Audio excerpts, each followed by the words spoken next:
Retired ACP Delhi police वेदभूषण जी ने नेविद now news channel के कैमरे पर बोला, श्रीदेवी की मृत्यु 24 फरवरी 2018 को दुबई के होटल जुमेरा एमिरेट्स टावर्स के बाथटब में डूबने से हुई थी या डुबोकर हत्या की थी। एसीपी वेदभूषण का आरोप। सेवानिवृत्त एसीपी वेदभूषण ने श्रीदेवी की मृत्यु को एक पूर्व नियोजित हत्या बताया है। उन्होंने दावा किया है कि अंडरवर्ल्ड डॉन दाऊद इब्राहिम का इसमें हाथ हो सकता है और ये हत्या 207 करोड़ रुपए के बीमा के लिए की गई हो सकती है।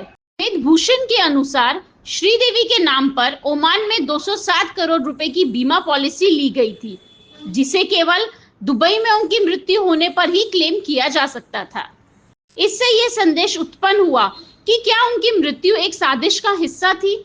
वर्तमान में श्रीदेवी की मृत्यु को एक घटना के रूप में ही स्वीकार किया गया है। हालांकि रिटायर्ड एसीपी दिल्ली पुलिस वेदभूषण इसे हत्या मानते हैं और इसमें उच्च स्तरीय साजिश की संभावना जताते हैं, लेकिन बिना ठोस प्रमाणों के इसे साबित करना मुश्किल है।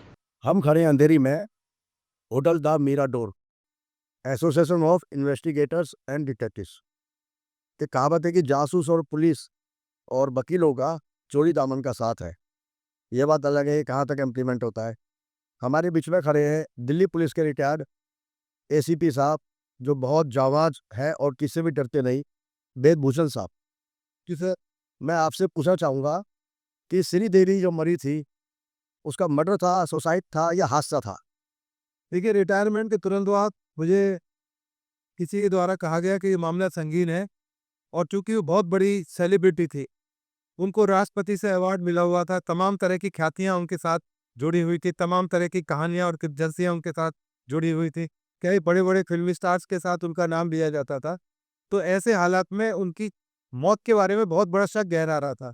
चूंकि मैं रिटायर हो गया था और किसी बड़े आदमी ने कहा कि आप इस मामले में देखिए कि मामला कुछ गड़बड़ लगता है, तो मैं दुबई फ्लाई करके गया और उसी होटल में रुका जहाँ श्रीदेवी का मर्डर हुआ, बल्कि उसके बराबर वाले कमरे के अंदर रुका। तमाम तरह की इन्वेस्टिगेशंस की गई, उसी साइज की लड़की को पानी में डुबोने की कोशिश की गई, तमाम वहाँ पर हालात चेक किए गए, और ये बड़े डिस्क्रीट तरीके से, जो डिटेक्टिव करता है उस तरह से किए गए थे। चूंकि 36 साल का पुलिस का अनुभव था, तो कोई बात डिस्क्लोज ना हो जाए, क्योंकि वहाँ पर दुबई के अंदर मुझे उठाकर डिटेन कर दिया जाता है यदि उनको पता लग जाता है कि मैं प्राइवेट इन्वेस्टिगेशन या डिटेक्टिव का काम कर रहा हूँ। परंतु उनको लास्ट में जब मैं बिल्कुल चलने लगा और मैंने होटल के बाहर खड़े होकर कोई वीडियो बनाई वहाँ पर या मेरी बात ली गई, तो उनको पता लग गया, तुरंत उन्होंने वो वीडियो स्टॉप करा दी। फिर मैं इंडिया अप्लाई करके आ गया। तो उसमें बाद में सुप्रीम कोर्ट तक ये मामला गया, और बाद में जांच में ये निकला कि 260 करोड़ रुपए का एक इंश्योरेंस था, तो जॉर्डन की एक कंपनी ने किया था। उसमें कंडीशन ये थी कि जो भी इंश्योरर होगा, यदि वो मिडिल ईस्ट कंट्रीज में उसकी डेथ होगी तभी वो क्लेमेंट बन सकता है। जिससे हिंदुस्तान में कोई इंश्योरेंस कंपनी है, उसमें क्लॉज लिखी होती है कि हिंदुस्तान के अंदर ही यदि हादसे में डेथ होगी या कोई और बीमारी की वजह से होगी, तब वो क्लेम कर सकता है।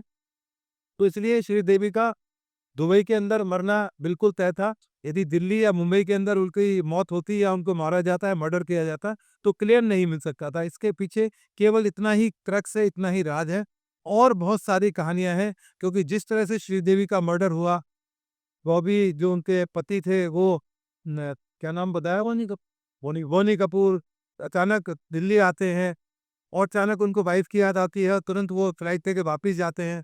तब तक उनको पता लगता है कि उनकी वाइफ की वहाँ डेथ हो चुकी है। उसमें बिल्कुल एक कॉमन सेंस की बात थी कि जहाँ उनको बताया जा रहा है कि शराब पीती थी, ये करती थी, जबकि उनके बारे में रिवर्स रिपोर्ट है कि वो शराब वराब नहीं पीती थी, 4-4 घंटे जिम करती थी और फिटनेस फ्रीक थी। और जिस तरह से वहाँ पर नीचे एक बहुत बड़ी पार्टी करनी थी, शादी पार्टी थी, जो अनिल कपूर हैं और हमारे कमिश्नर थे वेद मरवा, उनका बेटे का कोई बहुत बड़ा फंक्शन था, शादी के से रिलेटेड था। बॉम्बे की बड़ी बड़ी फिल्म इंडस्ट्री के लोग वहाँ पर पहुंचे हुए थे।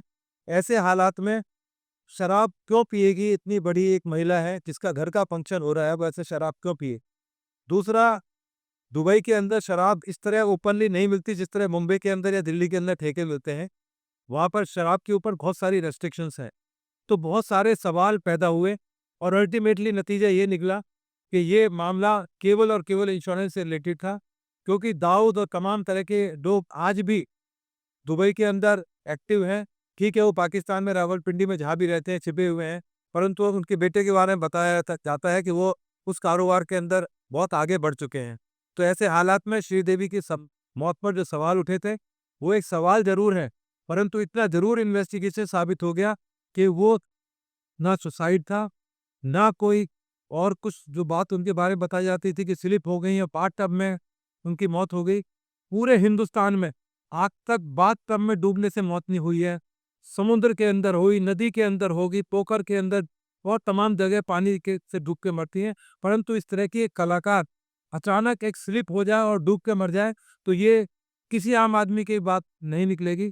तो उस तरह की लड़की, उस तरह की मेजरमेंट, उस तरह की वेट की लड़कियों का तमाम मेजरमेंट मैंने वहाँ जाकर किए, और बाद में ये बियॉन्ड डाउट एस्टेब्लिश हो गया कि ये केवल एक मर्डर था। ठीक है, वो एक कहानी बनकर रह गई, और कहानियों की तरह ये कहानी भी अंडर कारपेट रह गई, परंतु ये सत्य है कि श्रीदेवी का मर्डर कुछ निहित स्वार्थों से कराया गया था, जो पब्लिक के सामने है। इस वजह से वो जो जॉर्डन में जो उसका क्लेम मिल रहा था, आज तक कंपनीज उनको पे नहीं किया है, क्योंकि डाउटफुल हालात में उनकी मौत हुई थी। और ये सच है, ये डाउट नहीं था, ये सत्य था कि श्रीदेवी का मर्डर और केवल मर्डर पर।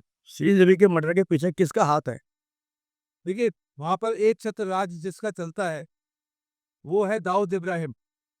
पूरा दाऊद इब्राहिम तक मीडिया हो गया, एक पैसे लेने वाला हो गया, लेकिन उसको मरवाना कौन चाहेगा? दाऊद तो नहीं मारना चाहेगा, वो तो पैसे लेके मार के। देखिए, जब मर्डर होता है या कोई क्राइम होता है, उसमें कोई ना कोई बेनिफिशियरी होता है। मर्डर के पीछे बेनिफिशियरी बोनी कपूर थे, पैसा तो बोनी कपूर को मिल रहा था, तो नेचुरल सी बात है कि उनको बेनिफिट पहुंचना था। मुझे आपको तो कोई लेना देना नहीं, तो वो बेनिफिशियरी थे। उनकी बहुत सारी बातें हैं जो मैं सोशल मीडिया पर नहीं बता सकता, जो उनके बीच की बातें हैं, और अब मृतका है, उनके बारे में भी अब कहना इस स्टेज पर ठीक नहीं है। बहुत सारे किस्से हैं, कहानियां हैं, मिथुन चक्रवर्ती को लेकर बहुत सारी बातें हैं, तो वो पब्लिक डोमेन में लाना अब ठीक नहीं है, क्योंकि एक महिला थी और एक अच्छी महिला थी। उनकी जो रहस्य में मौत हुई या मर्डर हुआ, वो एक कहानी बनकर रह गया है। उम्मीद करते हैं कि शायद दोबारा इस तरह की चीज़ें हमारी फिल्म इंडस्ट्री से जुड़ी हुई जो महिलाएं हीरोइन है, उनके साथ इस तरह की कहानी दोबारा रिपीट ना हो। परंतु ये मुंबई फिल्म की दुनिया है, यहाँ सब कुछ फिल्मी हो सकता है, तो श्रीदेवी का मर्डर भी एक फिल्म बन के रह गया है। देखिए, फिल्मी दुनिया में हमेशा दाऊद का रोल रहा है, पैसा भी उसका लगता था, और आज भी सुनने में आया गैंगस्टर ही पैसा लगाते हैं, उनके बगैर फिल्म बन नहीं सकती। ये सत्य है, मुंबई के अंदर आम बिजनेसमैन का पैसा नहीं होता। जितनी भी फिल्में हैं, चाहे वो 3 खान हो, 4 खान हो, 5 खान हो, सारा पैसा उन्हीं के आसपास घूमता है।